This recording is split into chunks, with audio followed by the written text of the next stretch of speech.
Here that the support would be needed, Mr. Speaker, for purpose of expanding that land from a partnership with county government.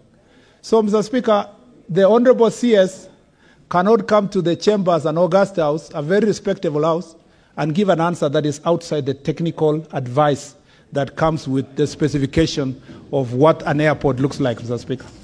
But I appreciate the passion that with which Senator Khalwale is prosecuting this matter.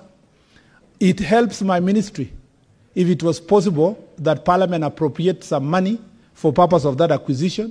If that passion also can be channeled to the National Assembly to look for the resources. But we know the circumstance under which we are operating, Honorable Khalwale, that we must keep certain level of fiscal discipline because of the challenges we have as a government. I thank you, Mr. Speaker. Thank you.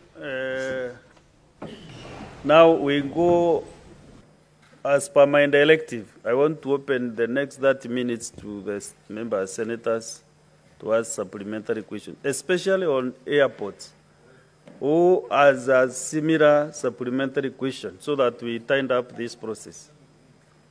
We ask your supplementary. Just 2 minutes, Senator Sifuna.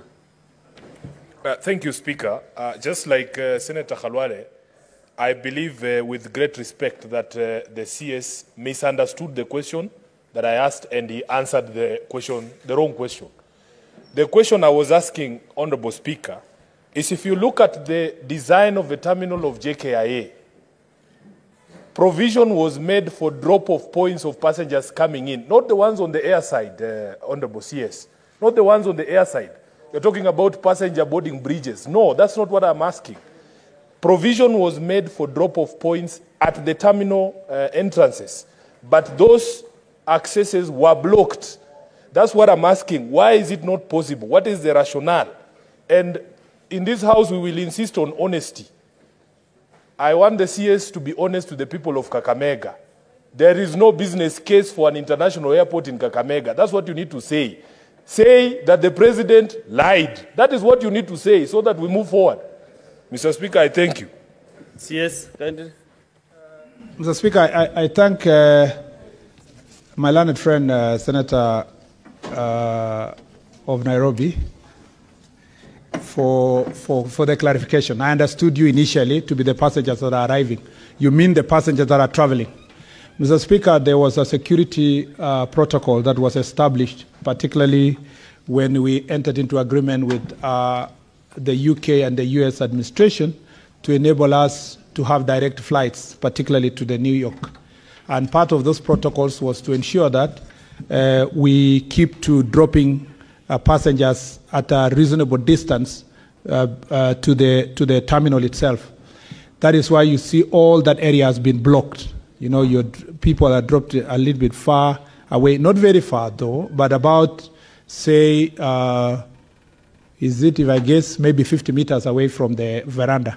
But also the construction of Terminal 1A after the fire of 2014, never put into consideration the need to have a good veranda and canopy that can be able to, people can be dropped properly. So there was a design problem that happened, and we acknowledge. In fact, in the reports of KA, the discussion is how do you now remodify the existing terminals and put it on a canopy that can come way in front that will allow us then to drop people where, a place where there is shade. So that was a design issue. But there's even a more critical problem.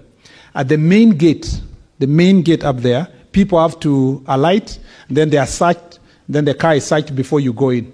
If you, 3 weeks ago, in chairing a meeting that is multi-agency at the airport, I instructed the people working on the port charter to, and the KA itself also, to work towards us getting scanners at the entrance that look like all the other parts of the world that will enable us to scan vehicles and scan everybody without really requiring anybody to alight. What has happened in other countries also is advanced passenger information is provided for before passengers come to the airport. So by the time someone, you know, what other countries have done is that they have a general data of everybody.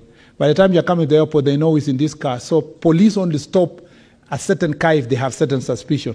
But in our case, because of the same desire to maintain our direct flights to New York, people have to alight and such. But going forward, we are thinking of how can you get scanners that can be able to check the vehicles on high speed without people being able to alight. So there are two reasons.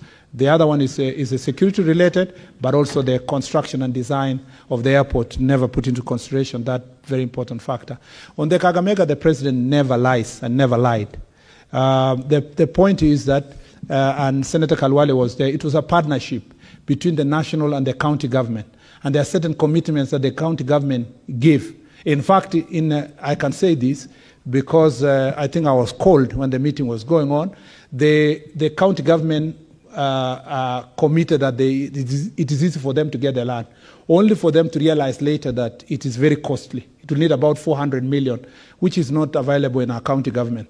So because of that situation, the discussion that we've been having is to find out how can you fast move to 1.4 kilometers, as you think about making the airport reach 2 kilometers and so forth.